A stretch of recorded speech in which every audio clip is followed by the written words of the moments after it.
Denise Gwen, reading aloud for you from my novella Goddess, Chapter 63. Secret Smile. "We'll be back at my fountain in another moment," Mary said. "And then I'll return back to my pedestal," Victoria said and sighed. "But what about me? What will happen to me? I don't want this night to end. I don't want to return to my old life. I don't want this night to end because when it does, I will die." Lady Venus glanced at Maddie, her brow furrowed. But Maddie turned her head and kept her gaze downcast. It hurt too much to think on.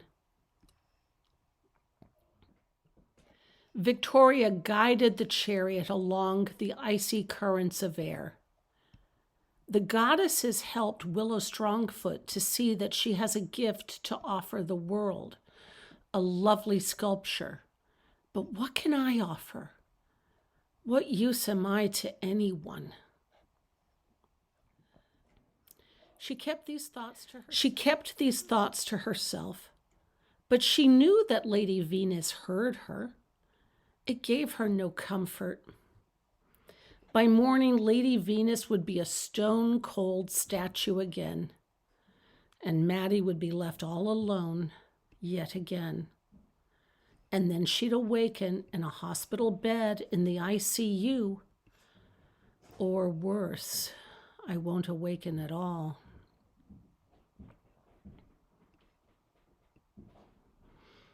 Hot, angry tears welled up in her eyes and stung her cheeks as the cold night air shivered across her face.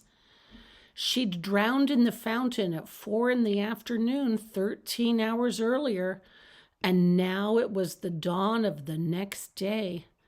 While she'd been happily cavorting around with statues and sculptors all night long, her husband, daughter, and son had been keeping vigil at her bedside.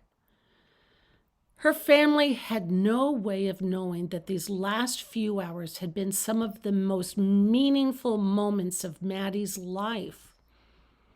She'd known joy as she'd not sensed ever before, not even on her best day when she was young.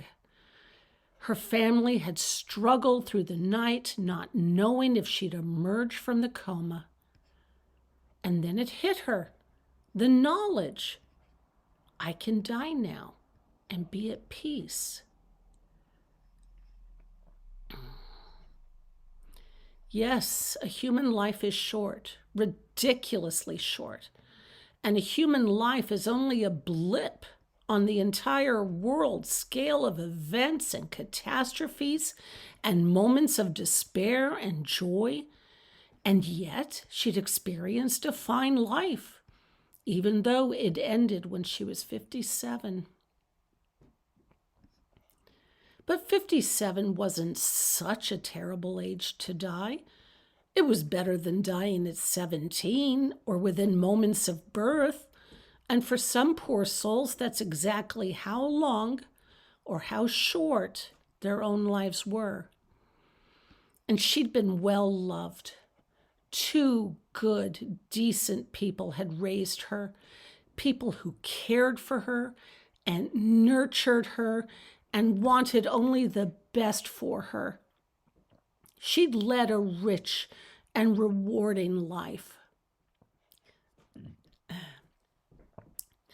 She'd given birth to 2 beautiful children, and yes, it was sad for her to die at the age of 57.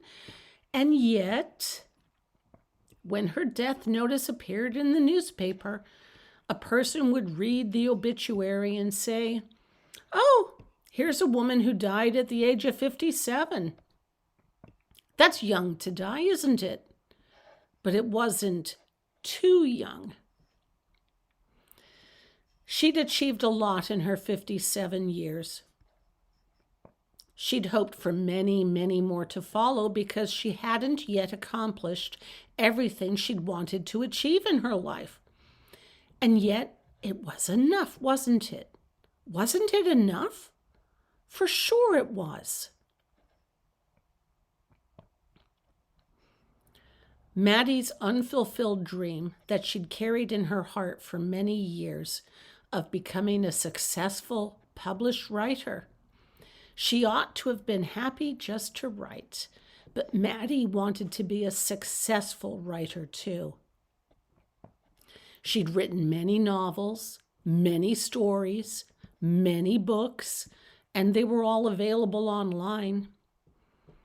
And yet nobody knew of her, and she felt such a failure. And now she was done. Nobody in the world will ever know that I helped save Willow Strongfoot's life. I have fulfilled my earthly purpose, and nobody will know my name.